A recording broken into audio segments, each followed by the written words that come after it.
Hey, I'd like to welcome you to another episode of the Mission Matters Business Podcast, your source for all things business. My name is Adam Torres. You can follow me on Instagram at AskAdamTorres to keep up with my book releases, book tour schedule, signings, all that other good stuff. Always love to connect with you there. And as always, if you'd like to apply to become a co-author of one of my upcoming books, just head on over to the website, moneymatterstoptips.com, and click on Become an Author to apply. All right, so today is a very special reunion 2020 episode. What is that? That's when I bring on a guest that I had on in the past, and I liked him so much I had to bring him on back. So today's guest is Ruben Resendez, and he's the president over at adHere. Ruben, welcome back to the show. Adam, I appreciate you having me on. Oh, man, so I'm excited to have you back on the show, excited to talk about today's topic, inspiration, motivation, some of the things that you do and that you've done to kind of motivate your team and keep business growing. But before we do that, I don't want to assume that all of our new listeners caught the previous episode. So let's just start with what you're doing over at adHere. Tell us a little bit more about the company, please.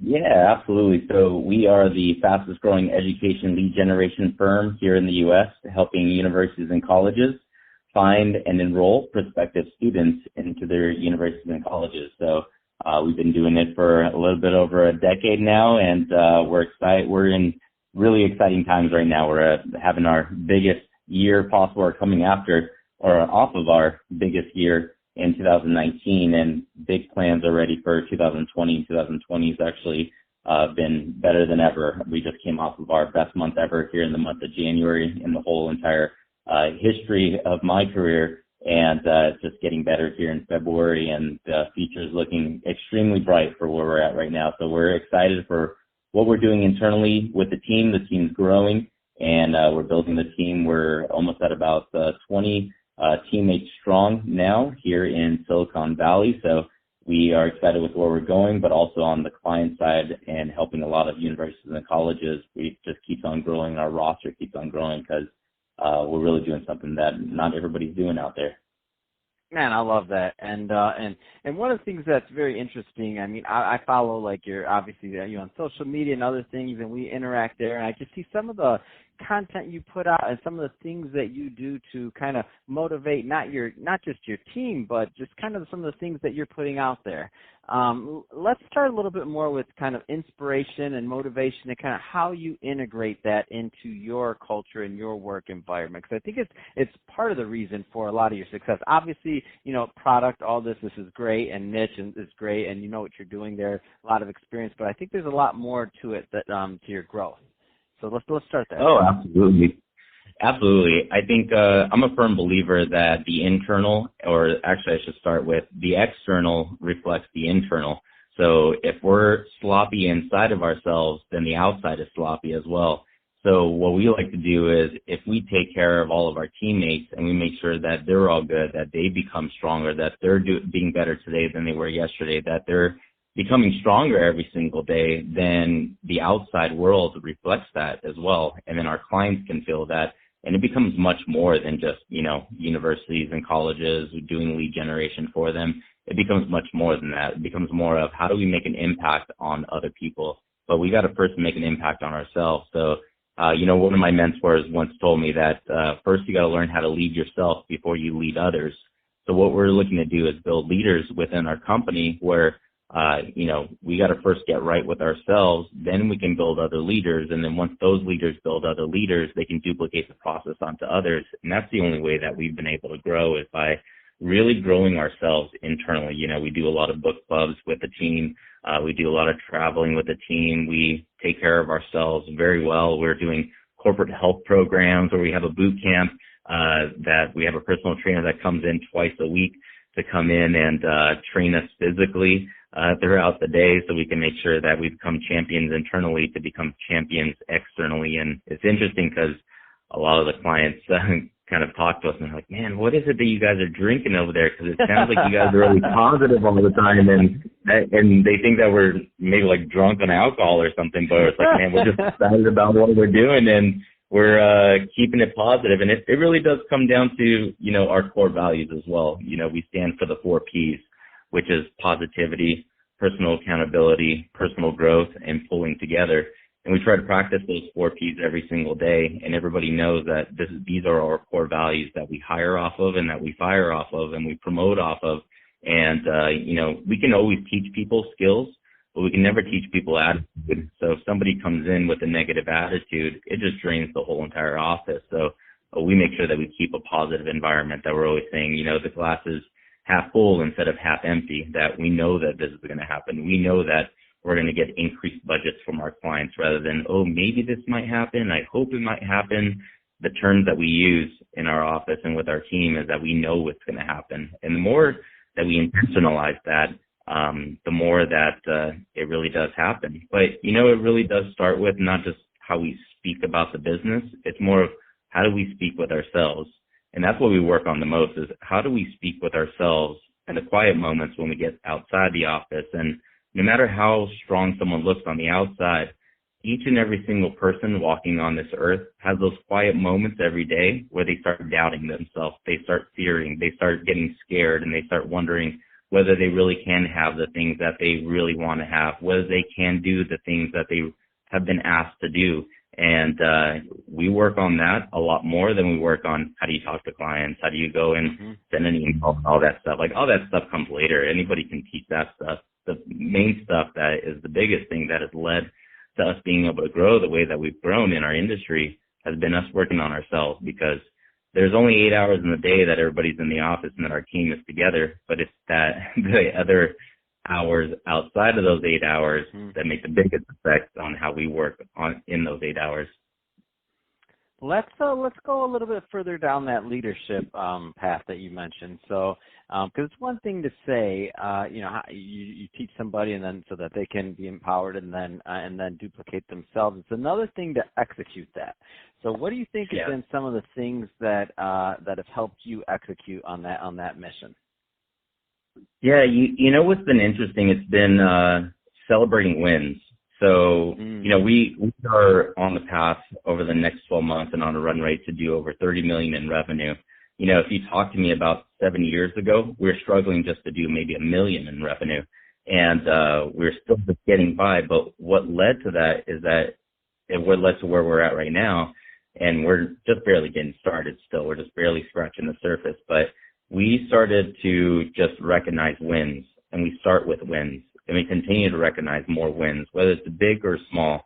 We still recognize those wins. A mentor of mine once told me, and I still use this to this day, and I teach my son this as well, that, you got to respect a penny before you can earn $1. You got to respect $1 before you can earn $50. You got to respect $50 before you earn $100. So what I teach my son is that, we make it almost a game, where we're looking on the ground and we're looking for pennies. As we're just walking throughout the day and walking on the street. We live over here in downtown San Jose, so we see a lot of pennies on the floor, and it's very dirty pennies. But you know what? That penny is still valuable, and it still holds its value. Even though it's dirty on the outside, most average and ordinary people, they wouldn't pick up that penny because they say, oh, it's dirty, I'm going to skip over it. But that's the reason why we're average and ordinary. We're extraordinary because we go the extra mile, that even if it's dirty, we're still going to pick it up and recognize it as a win. Where, I teach my son that every time he picks up a penny, I always say, wow, you're a money magnet. It's like money just is attracted to you, and it just falls out of the air and just keeps on going. So now every time we pick up a penny, we say, oh, I'm a money magnet. And now we make it a game of like, man, who can attract the most money? And it just keeps on going, where I apply that also into our business, where you got to recognize every single win, every little win, every single little win, no matter how small it may seem. You got to respect that little win. So whether it be that, hey, we all showed up into the office before 9:30 a.m. today, let's count that as a win. We all worked through the whole entire lunch day today. Let's count that as a win. We're all breathing today. Let's count that as a win. We're all walking today. Let's count that as a win. Hey, we're active today and we all made it. We're not sick and everybody else around us is getting sick. Let's count that as a win. So it's just really recognizing those small little wins, and it just snowballs into bigger wins and bigger wins and bigger wins and bigger wins, where we just become a company full of winners. And that's what we grow, as a company full of winners. They may not have been winners before they got to us, but if they're around us, they're going to become winners, because we're going to make them recognize those small little wins that some of us, the average and ordinary people, take for granted, but we're extraordinary. We're the extra in extraordinary. So we recognize those small little wins, which may sound a little weird, but one of my mentors told me, weird and rich or broken cool. You can choose whether you want to be weird and rich or broken cool. But yeah, we don't mind being weird. That's actually one of our core values we may implement, as well as like be weird. Just not too weird, but be willing to be weird. That's awesome. Just not too weird, but it's okay. A little weird. We're okay with weird, but just not too weird, but be a little weird. It's okay. Oh man, that's great. That's awesome, Ruben. Man, that's great stuff you're doing. I knew you had some things to share here today, and that's why I brought you back on. I'm excited to hear more and learn more about as your business grows. Yeah, I can't wait to tap you on the show for our reunion 2021. We'll be there before we know it, and you're going to be like, man, that revenue, we smashed that. We're on to the next one, and we're just going to continue to keep on winning. So I love it, man. Awesome success story, awesome things you're doing to empower and your employees, and also obviously, of course, to help your clients. So all great stuff there. So Ruben, if somebody's listening to this and they do want to learn more about adHere, what's the best way for them to get info? Yeah, I think the best way is, our website, our company website is adHereLLC.com. But to be honest with you, that doesn't really tell you what we do. I made that site literally myself about 11 years ago. And when I made that site, I purposefully made it in a very gray type of manner. So if anybody saw it, they wouldn't really know what we're doing. But now we're revising it. So within the next 30 days, and possibly when this is released, and our website will be completely done. But I would recommend just following me on Instagram, which is Ruben Resendez, at RubenResendez. And I usually post everything about our team on there. Usually post a lot of the stuff that I'm doing personally, a lot of stuff that's out there. My main goal, Adam, is to inspire people who maybe have an excuse that says, hey, I can't do it because I'm this. I can't do it because I was born on the wrong side of the tracks. I can't do it because I'm a single dad. I can't do it because I was on food stamps, or I can't do it because I was born in a middle-class family. Nobody in my family's ever been a business owner or anything of that sort. All those things I listed, Adam, were all my excuses that I used for myself previously before. But I know somebody out there is probably sitting in their chair thinking the same way that I thought so many years ago, that if they look at me and they're like, man, if this college dropout that grew up on the east side of San Jose, this single dad that was on food stamps is able to make something like this happen, dude, what's my excuse? That's my whole entire goal, Adam. So that's what I'm pushing for here in 2020.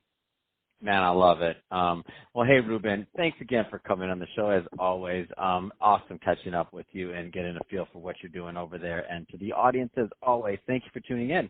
Hope you got a lot of value out of this. If you did, don't forget, subscribe to the podcast, leave me a review. If you are watching this on our Mission Matters Business YouTube channel, then give us a subscribe there, and also leave us some comments on the video. I mean, don't let the conversation end here. Let's just move it over to the YouTube community. And Ruben, thanks again for coming on the show.